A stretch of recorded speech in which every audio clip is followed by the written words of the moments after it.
waaye man yàqu la waaye yàqu.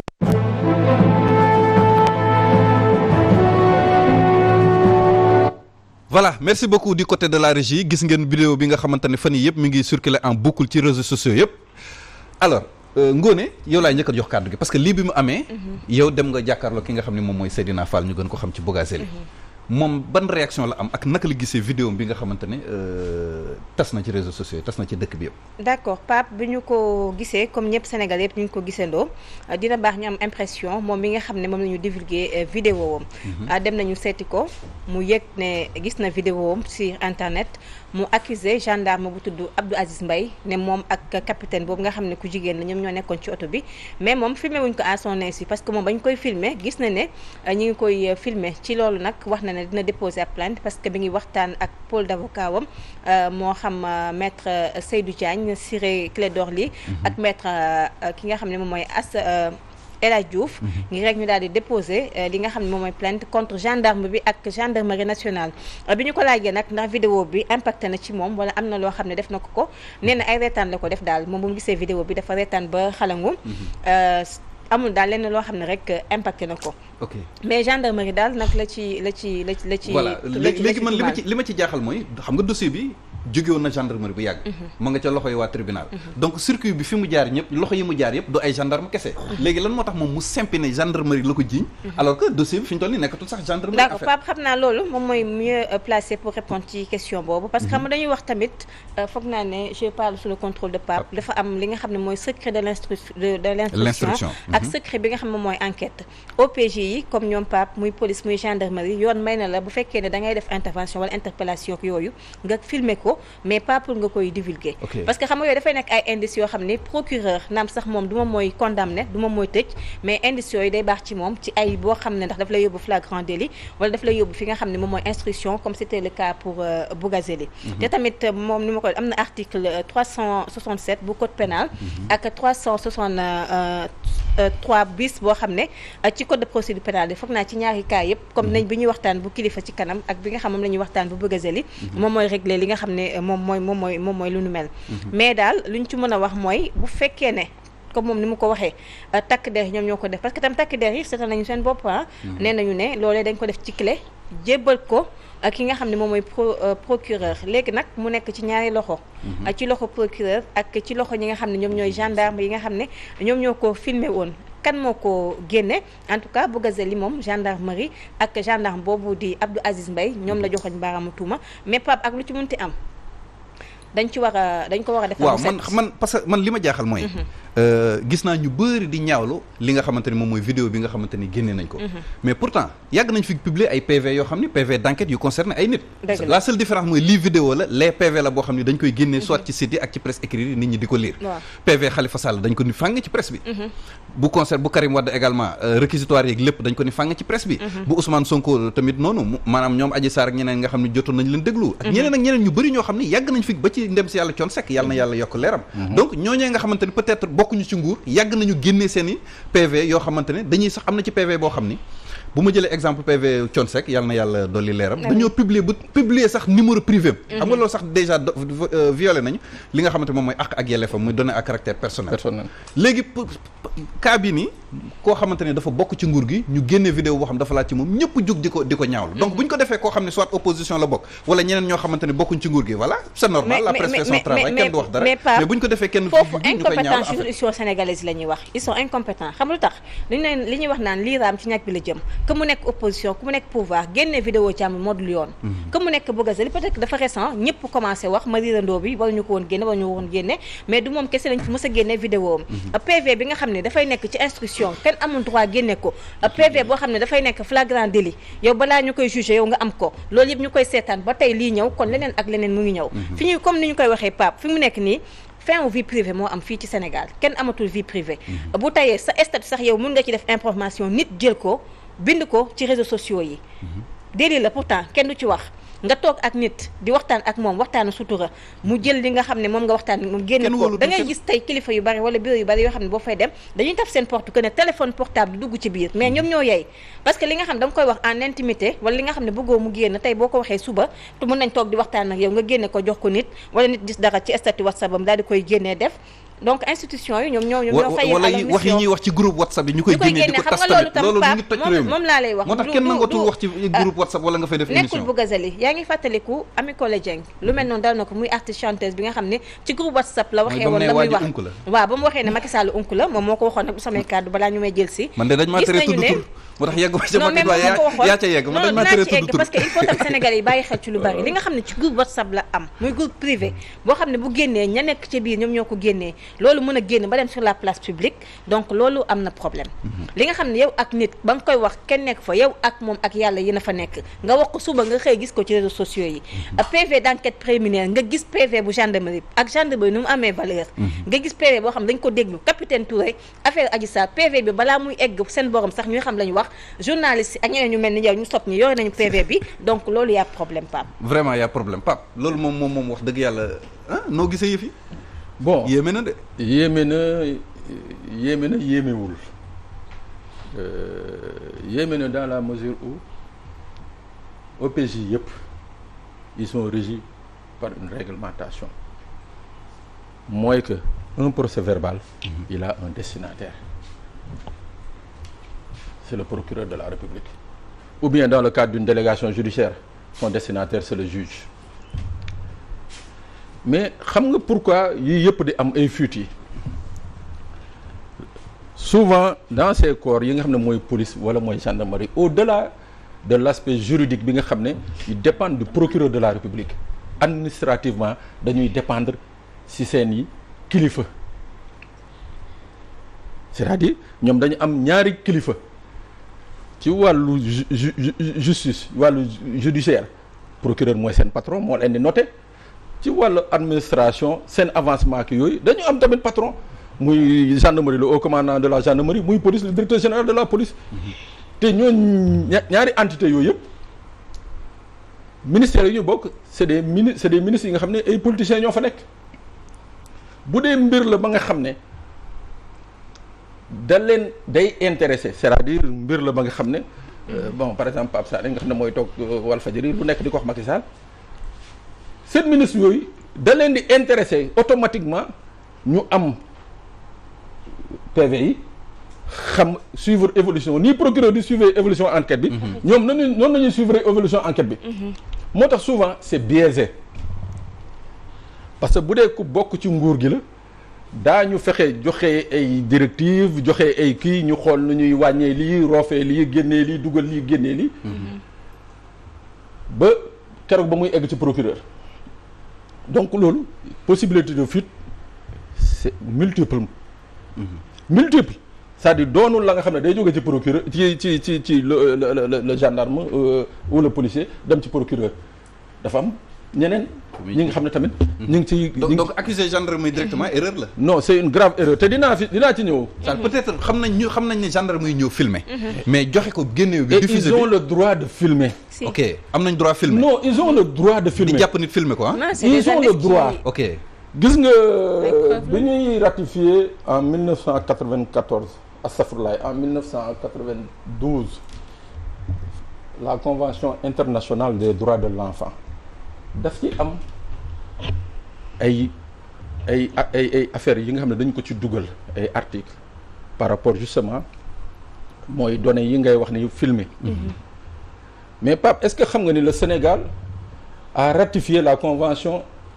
internationale des droits de l'enfant bi nga xam ne dafa stipuler ne que amul benn xale mineur bi nga xam ne war nañ ko mën a entendre sans qu'il y ait une caméra booy entendre xale rek dañ ko war a enregistrer télé audio vidéo le Sénégal l'a ratifié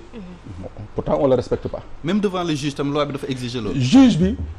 vidéo boobu justement ça permet au juge d'apprécier les propos de l'enfant parce que xam nga xale buy wax nga bind ko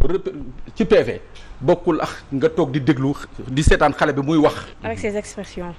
expressions ça te permet de comprendre beaucoup de choses donc loolu muy wax benn fànn buy wane ni que c'est reconnu par la loi que mën nañu enregistrer mais le problème qu'il y a nag là où ça pose un problème mooy c'est la diffusion c'est comme les infractions à caractère pornographique tu peux filmer tant que tu veux avec qui tu veux dans ta chambre mais ça su génnee tant bu tombé sur le domaine du public rek ça devient une infraction. absolument te looloo taxoon ci affaire Mbathio. kenn interpellé ko kenn tegu ko loxo. kenn tegu ko loxo. waaw parce que dafa tëju woon ci biir néegam def photo yi léegi que génnee photo yi kooku la loi bi di topp kooku nañu topp. donc dans ce cas d'espèce les gendarmes ont tout à fait raison pourquoi vu la qualité du délinquant bi nga xam ne moom la ñu interpellé. présumé du présumé délinquant excuse-moi.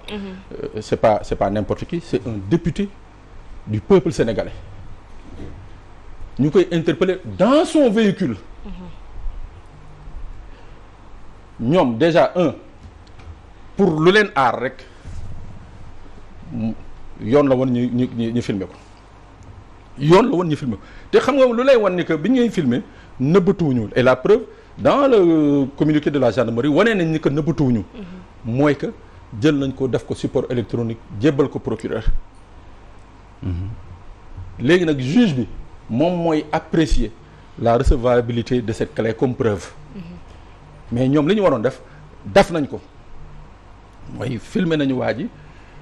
entendre ko sceller les films et les photos dañ ko sceller. jox ko procureur. effectivement oui. à partir de ce moment ñoom seen yoon nekkatu ci. léegi nag il revient au juge mu xool ndax mun na recevoir accepter lii ñu ko jox comme preuve waaw wala déet. ça il est libre c'est apprécié par le juge mooy benn. ñaar on parle d'une enquête interne oui c'est tout à fait normal parce que accusation bi moo grave et il a accusé nommément et dans le cadre de leur mission les APJ comme les officiers de police judiciaire agissent tout le temps sous la dictée du procureur de la République. ba ñuy filmer woo nañu waaj procureur. avisé ko ne ko dañuy filmer parce que lii ak lii ak lii y a aucun OPJ ou APJ bu sañ a caaxaanee lii. duñ ko caaxaane.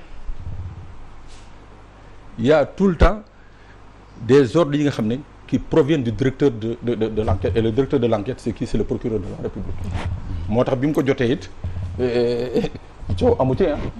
waaw bi mu jotee PV yi ak clé bi coow musu si am. ba fan yii bi vidéo bi génnee donc accuser les gendarmes ou bien accuser le gendarme là. Je crois que c'est malsain. man bu doon mais vidéo Simon ak Kilifeu amul même indignation bi que vidéo Bougazelli ça il faut oser le dire. oui mais pourquoi ça tourne lu tax ñu filmer ko lu tax ñu publier ko pourquoi débat bi di tourner si loolu au fait. parce que gis nga bassesse bi Pape régime bi moo ko jàngal nu mu tëddee askan wi moo tax ñu door ko complot yi filmer nit ñi di leen nu mu tëddee di leen tasaare wala di yàq seen der comme li xew ak vidéo Kilifeu bi mais pourquoi débat bi ci vidéo bi Kilifeu bi tourné wul ci lu tax ñu publier ko. lu tax nu mu tëddee mais may ma rek. dinañ ci ñëw sax dossier yooyu. dinañ ñëw ci dossier kii mais si ñoom seen dossier tourné wu ci loolu mais pourquoi Bougazelli ñu bëgg a jël affaire yi orienté ko ci lu tax ñu filmer ko lu tax ñu wane ko mais pourquoi la gravité des mots la gravité de la scène lu tax nit ñi nekk ñu di ko waxtaanee aujourd'hui Bougazelli c'est pas n'importe qui sur au Sénégal mais il représente askanu Sénégal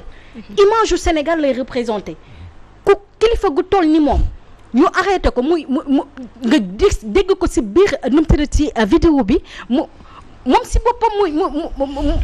muy laaj pour ñu nu mu tëdd fay xaalis pour ñu bàyyi ko muy corrompre ñi nga xamante ne ñoo ko ñëw pour jàpp ko il fait des trucs tellement graves et il se permet depuis vidéo bi génn il sort dans des plateaux pour dire voilà gendarme yi ñoom seen bopp dañ ma doon laaj ay 50 millions aw ma ko moo tax ñu jàllale ko xam naa dañ ma mere moo tax ñu génn vidéo bi mais on est où au Sénégal si c'est Bougazelli qui représente les députés je pense que ne Assemblée nationale il est temps que léegi ñu dissoudre waaw moom bokkatu fa sax léegi non parce que bu nekkee genre personne yu mel ni moom nam te ñooy représenter tey Assemblée nationale moo tax coow yi yëpp tey xam naa looloo tax mu tourné xam naa dossier yi du ma si ñëw ndax dinañ si ñëw bu baax ka Bougazelli dañ ko bëgg ñu wax ne askanu Sénégal dañoo sonn ci li ñuy wax na noppi te toog ndax fi mu toll xam nga débat bi fan la war a tourné loolu la ko ay avocat am conseil xam nga débat bi fan la war a tourné ñi nga xamante ne tey moom mooy cerveau bi te tey mu ngi nii ñu naan dafa feebar may ko LP ay ñi nga xam ne moom la sekkal dossier bi ñu ngi prison toog di pourrir ndax leen ay doomi baadoola lañ moom mu toog ci biir salon teg la ay tànkam di diñ ay gendarme ne num tete dañ ko laaj 50 millions te moom moo leen doon jéem a corrompre débat bi xam nga fan la war a tourner ñi nga xam ne ñu ngi toog prison toog di ko xaar te xamuñu kan lañ ko nar a juger ndax lan dafa bokk ci nguur àdduna daal moom boo nekkee baadoola rek yow LP yow bokkoo ci. ku mel ni Bougazelli la ñu war a mën a may LP procureur nan la mën a seetaanee lii nga xamante ne askanu Sénégal yëpp moom lañ seetaan ñu mal ko LP ndax lan dafa am nu mu tëddee wérgu yaram liberté provisoire waaw LP mooy liberté provisoire ndax dafa am problème mu wérgu yaram te pourtant tey site web yëpp wër na fa fu ne mu toog fa di accuser ay gendarme nu mu tërati gratuitement te kenn woowu ko Ouleye Mané bu ko defoon léegi ñu xëy woo ji ko bu dem wuy ji dikk mais nag loi bi dafa ne bu fekkente ne sa wérgu yaram may la nga nekk kaso dañ la war a bàyyi moom wérgu yaram may ko mu nekk kaso boobu ci liberté provisoire bi ñu wax ne du question de maladie. Okay. parce que man bi ma koy jël interview laaj naa ko ne ko xam nga ci début problème bi ñu bari dañu waxoon ne piqué na crise mi ngi pavillon spécial loolu tam dellu siwaat na nee na yóbbu nañ pavillon spécial plusieurs fois mais musul jàmbat te musul feebar tamit ci li nga xam ne mooy kaso bi donc du ay question de santé moom moo tax ñu may ko liberté provisoire laaj nga lu war lu may ko liberté provisoire ci vidéo bi nga xam ne wane nañ ko muy vidéo bi nga xam ne visionné nañ ko léegi dégg nañ ko mu naan gendarme ni ñuy def nee naa ko nañ ko fi gérer attendez s'il vous plaît ba ma koy laaj ne ko yow lan moo tax yow la ñu dégg ngay wax gendarme bi ne ko nu ñuy def ak naka lañ koy gérer nee na boo déggee mu wax loolu même sax bi ma koy laaj ne ko wax nga ne wuy yàqu naa ça veut dire que nekkoon yàqu nga nee na boo gisee mu wax loolu gendarme bi en personne xam naa loolu tamit ci enquête bi dañ ko war a leeral bu fekkee ne gendarme bi moo def loolu dañ ko daal moom tam bu fekkee dafa accusé gendarme bi teg ko ci yoon nañ ko teg ay daan parce que gendarmerie c'est pas n'importe qui comme ni ñu koy waxee nee na gendarme ci boppam moo ko proposé ne ko personnalité nga am nga xaalis donc nañuy wax nan la ñuy def wax ñu fi yëf yi nekk bu ko defee ñu gérer ko donc loolu ay kàddoom la te yaakaar naa bu ñu xoolee vidéo yi nga xam ne bëggoon piéger pour mën a xam loolu xam naa enquête bi dina ko édifier mais bu ngeen xoolee li nga xam man maa ko jël personnellement muy man ak moom laaj ak tontu dox suñu diggante yooyu kàddu la wax ok est-ce que foofu Pape Sané nekkul ni gendarme dañ ko bëggoon piéger pour xam destination yeneen parce que parfois nit ñu jàppale ñu ne la waxal dëgg wala dénoncer waxal diw fu mu nekk ñu bàyyi la est-ce que du loolu waxal ñaata nga yor parce que loolu gendarme bi wax na ko peut-être loolu may nañ ko sax ci enquête non la preuve la suite de son arrestation mooy les perquisitions effectuées à son bureau et à son domicile moo lay wan ni que rek ñoom la ñu bëggoon xam ce n'est au-delà de xaalis bi ñu ko enfin les faux billets yi ñu fekk ci moom mooy cas de flagrant bi kooku c'est évident mais li ñu bëggoon xam mooy la mu jenc këram wala lu mu jenc assemblée wala lu mu jenc feneen ak feneen ak ñan la koy jokkalante voilà donc pour ça il faut nécessairement comme ni ñuy def ba jàpp ses premiers complices ñi nga xam ne ñoo joxe turu Bougazelli ñoom it au même niveau noonu lañu bëggoon def ba xam moom it ñan ak ñan la séqal te pourtant nag daa yàkkamti wax rek moo tax man j'ai toujours dit que ni que mbir mi du musa am procès yaakaar nga ko mbir mi non du musa am procès mais dafa war am procès boo am procès nag kon justice bu Sénégal mais lu tax du musa am procès du musa am procès pourquoi foo ko teg non du musa am procès foo ko teg parce que gannaaw buggaa ñu bëri bokk nañ ci ay ponkal waaw ay ponkal waaw kon ci mën a tuddal non du ma ci tudd kenn nañu dem ba ci kanam rek ñi nekk ci biir état dañ laa tere tudd tur non man ku may tënk man ay ponkalum député wala ay ponkalum ministre wala ay ponkalum leer moom maa ngi koy waxaat fii maa ko wax fii man ma yokk ci beneen lii nga xam ne moo wuli dëkk bi temps yi mooy affaire passeport diplomatique gis nga ñaari dossier yooyu doo ci mës a dégg procès dinañ ci ñëwaat léegi Pape am na lu ma bëggoon leeral juste mooy Pape sax yow sax laa bëggoon loolu nga andi ci ay leeral parce que bi ma koy laaj ci li nga xam ne tamit moom mooy ba tey ci faux billets yi moom Bougazelli nee na pire li ngay wax ay accusation la def accusation yu gën a pire la def te vidéo yaa ngi fii nee na gendarme bi wax na kon du yow yaa ñu tax a jóg dafa am leneen lu ñu doon seet mais du yow kon loolu dafay mel day firndeel li nga wax ne dafa am ñeneen ñu nekk ci ginnaaw Bougazelli non dama ne bëgguma dugg ci wàllu instruction wu dossier bi instruction bi kay fi mu ne nekkatul instruction mais parce que moom mi ngi sur la place publique et puis instruction ñun on n'est pas lié par l'instruction non les journalistes le sont pas campagne présidentielle 2019 li may wax nii waa section recherche ngi may dégg nañu njëkk am information bi ci biir campagne bi campagne bu présidentielle effectivement nañu amoon information parce que vidéo bi depuis 2019 la man gisoon naa ko depuis 2019 2019 ci biir campagne bi nañu amoon information bi mais la moo tax defuñu ay activer seen ay kii gendarmerie nga wax de dama ne 2019 nañu amoon information kuñ bëgg a jàpp la mais déet information da nga koy togg ba mu ñor waaw moo tax après bi ñu ko toggee ba mu ñor jàpp nañ ko kon jàpp que ni quand y aura pas de procès du mu sa am procès d'accord léegi bu ñu defee analyse du discours maanaam kàddu yi nga xamante ni wax nañ ko ci vidéo bi wuy yàqu naa est-ce que loolu du aveu aveu de taille dañ ma koo jaay Pape Ndiaye dafa ne lii dañ ma koo jaay ki ma ko jaay tukki na lii rek laa yor dañ ko koo jaay mais am na beneen version Bougazelli boo xam ne c'est à prendre en compte en réalité moom nee na sac boobu noonu dafa am benn waay bu ko yoreloon xaalisam nangu ko fay xaalis mu saisir saagam bi yaakaaroon ne ay matériel mais loolu ci ay waxam la bokkut ak li génn ci film bi laaj naa ko parce que xam nga il faut ñu bañ a soox ñu dégluwante bu baax a baax parce que tey laaj naa ko yow nit daf la ameel xaalis moom ne li nekk ci këram yëpp booy xool waa jooju moom ma ko jaay kon ñoom ñaar yàgg nañu séq ay transaction ci li nga xam ne moom wax na ko du samay kàddu nag parce que ba ñu visionné vidéo yi di ngeen ko ci gis mais bi ma ko laajee ne ko ndax wóor la ne mallette boobu xaalis moo ci nekkoon moom nee na xamul lu nekkoon ci mallette bi mais dafa këf mallette bi rek dugg ak moom ci oto bi loolu tamit mais c'est complètement différent de ce qui est dit par rapport aux vidéos sur la vidéo xam nga li xew ñun waa collectif Ñoo Lank jàngat bi ñu ci am mooy que ni nous avons affaire avec des gens yoo xamante ni franchement rusuñu dara seen bët du toj parce que Bougazelli mënuñu laa jàpp en flagrant délit et ngoone saa suñu yóbboo kaaf defeere ñu suñu jàppee ci ay manifestation defeere ñu war ñu yóbbu kaso sàcc bu taxaw ak juge bi day fen maanaam du avouer que ni lu ñu koy toppee moo ko def 99% des délinquants du ñu avouer c'est-à-dire parce que mënoo nekk nit ku dëggu ba pare di sàcc loolu mënu nekk wala nga dëng ñu koy def ñëpp c'est des menteurs donc lu ma bëgg a wax foofu mooy waxu Bougazelli du ñu war man de du ma ci dóor sama doom wala sama futur doom comme amaguma léegi lu ma bëgg a wax foofu mooy Bouga wax fa dëgg yàlla porter plainte gendarmerie ay gendarme ñuy ubbi ay enquête diversion la pour déplacer l'attention des Sénégalais. wax ji mooy bu yee fu mu jógee dama ne la comme kii lu mu wax sànq loolooy dëgg lan mooy ndeyu ñuy toog ci réew mi naan vidéo war na génn mais contenu vidéo bi c'est scandaleux très grave scandaleux aveu la def aveu il a avoué dans la vidéo bu yàqu na kaay leen ma gérer ko mais yow ci vidéo da nga dégg gendarme bi ne ko kaay ñu dem nga gérer ko moom bu muy wax kaay leen ñi nga gérer ko gendarme bu jigéen def ne ko baal bu ñu yegg mu ne ko fan lañ yëg mu ne brigade mu ne foofu du baax mais du baax ci moom en tant que député ñu yóbbu la brigade pour des faux billets moo tax mu ne yàqu na kon Bouga su ñëwaatee fii naan ñu gendarme bi moo ne ko pour mu jox ko 50 mais Bouga kan la yëpp dañ ko war a wulli Bouga kan la yëpp mais Bouga nag lu muy wër di def ci plateau yi c'est parce que dafa am fu mu wéeru non mais plateau bi arrêté na ko Olof Ndiaye nee na ku am ku dudoo lakk boo ñemee dañ laa dee soo ñemee dañu laa dee Bouga kan moo ko war a mën a protéger ci réew mi ku dul président Macky Sall keneen am mais Pape kenn amul autorité protéger Bougazelli bi ñu jàpp avec 36 milliards de faux billets nga xamante dafa naroon nërmeelal économie sénégalaise bi yëpp muy wër ci mbedd mi yor làmmiñam plateau bu nekk mu toog fa te vidéo bu koy incriminer directement di circuler te il paraît que am na yeneen vidéo d'accord alors